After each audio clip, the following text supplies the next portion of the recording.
Imagine this. You've poured your heart and soul into creating your perfect backyard oasis, only for some power-hungry neighbor to swoop in and declare it open to the public.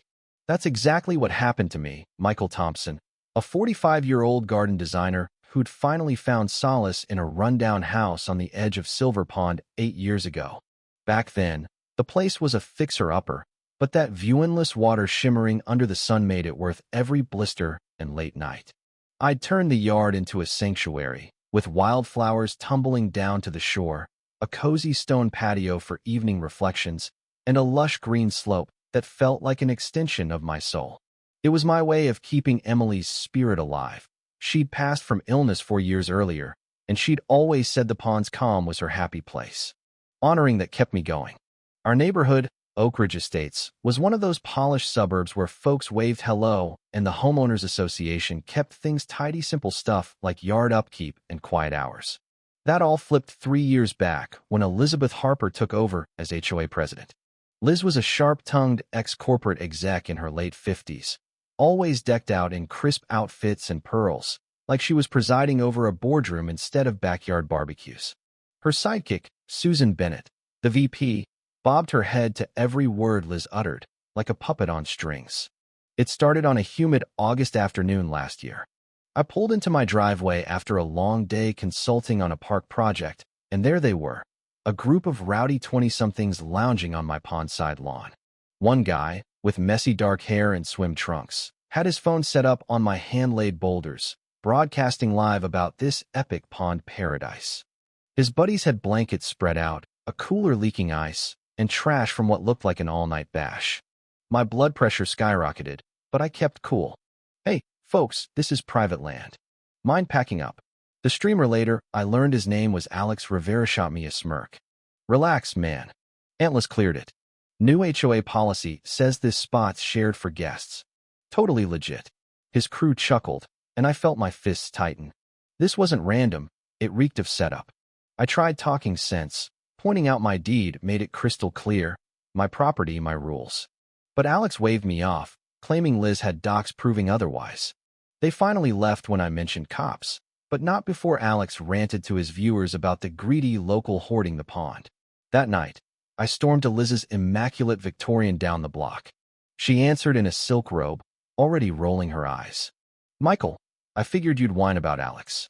Always so territorial. Susan peeked from the couch, nodding like clockwork. Liz whipped out a folder, spouting about Section 5.1 in the updated bylaws. Pond front zones now temporary community areas for resident visitors. You agreed to this last spring, she insisted with that smug grin. For a split second, doubt crept in. Had I signed something in a haze?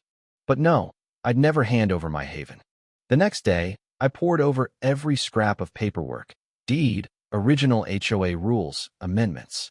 Nothing about shared zones. Liz had invented it whole cloth. But the real gut punch? Neighbors started ghosting me.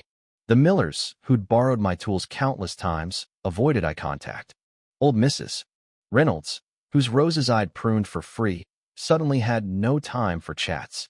Someone even slapped a selfish neighbor note on my mailbox in bold red ink. I felt like an outcast in my own backyard. Then came the knock from George Mitchell, a spry 80-year-old former professor who'd helped found the HOA decades ago. He glanced around nervously before spilling. Liz pulled this on the Bakers 4 years back. Fake garden sharing rule turned everyone against them till they fled to Texas. George detailed her playbook, bogus violations, neighbor smears, all to crush dissent. She forced me to chop my oak tree, claiming a height limit that doesn't exist. I caved, too old for the fight. His words lit a fire in me. I lawyered up with David Lawson, a steady property expert in his mid-50s. This is textbook rights abuse, he said, leaning back. Document everything. Let her trip herself. He mentioned a nearby empty city lot perfect for rerouting pond access, if push came to shove. Liz ramped up the pressure. Citations for my lawn being a quarter-inch overgrown. I'd mowed yesterday. Bushes needing clips. They were pristine. Even my patio chairs clashing with approved tones. The mind games wore me down. Nights blurred into doubts. Was I the villain, clinging to mine in a sharing world? One low point, I nearly pinned a white flag note, offering Alex free rein. But then, Peering out at midnight, I spotted Liz herself parading a half-dozen strangers through my yard, narrating like a tour guide. See the custom planters? Prime pond view right here. She even pressed noses to my window. Rage replaced doubt. This was pure domination, not community. Sleepless, I dove into research, rights laws, HOA statutes, public water access rules. If I blocked the only entry, the town had to provide another within 2 months. At dawn 2 weeks later, contractors roared in with steel and tools. By breakfast, an 8-foot masterpiece rose, sleek metal grids with tinted glass tops, elegant yet fortress-like, sealing my pond paradise. Neighbors gawked in robes. A kid down the street yelled, "Wise Mr. Thompson caging the pond." Liz and Alex charged over, her in workout gear, him in PJs. "This is outrageous. You're stealing public access," she shrieked over the drills. Alex filmed, ranting about pond privatization. I paused the crew and boomed to the crowd. Hear that? They admit this was the sole entry. State law now forces a new path in HOA dime. Liz's face drained. She'd sprung her own trap. But she fought dirty. A forged pond access pact slid under my door, my signature, on a 2020 doc granting community use. It looked real too real. At the packed HOA meet, Liz brandished it. "Michael signed this. Susan saw it. He's lying to hoard." Boos echoed. Shame burned. I almost broke, drafting an apology. But overhearing Alex brag outside, "Aunt Liz says he'll cave soon. Back to our spot," reignited me. I summoned George, who compared the fake to originals. It was James Whitaker's SIG, the prior owner, digitally swapped. "Liz has been doctoring records for years," he growled, unveiling altered minutes and shady finances. Digging deeper shattered illusions. Liz had siphoned $52,000 from HOA funds, $30K for a luxury SUV for board duties, $18,000 on home upgrades as office renos, for $1,000 settling personal debts as event costs. Worse, she forged approvals from dead board members Edward Collins and Dorothy Ellis. George, a retired auditor, had proof, including Alex's accidental stream where Liz muttered on speaker.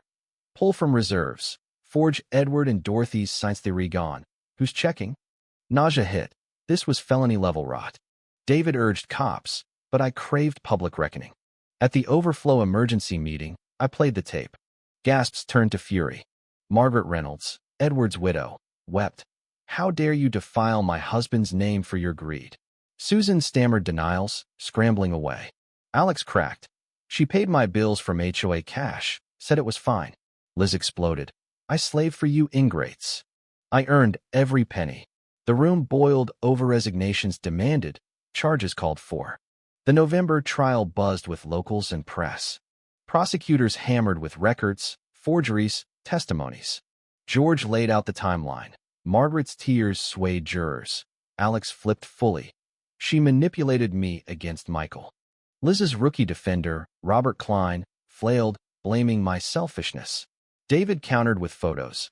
I'd bought the adjacent lot, built a stunning Thompson legacy trail, cobblestone paths, benches, lights, parking for all.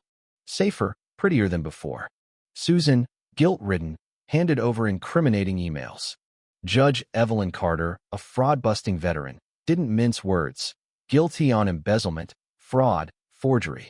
Probation with $52,000 restitution plus $90,000 fine. Lifetime HOA ban. Your betrayal dishonors the dead and deceives the living. Liz whispered an appeal threat, but the gavel sealed her fall.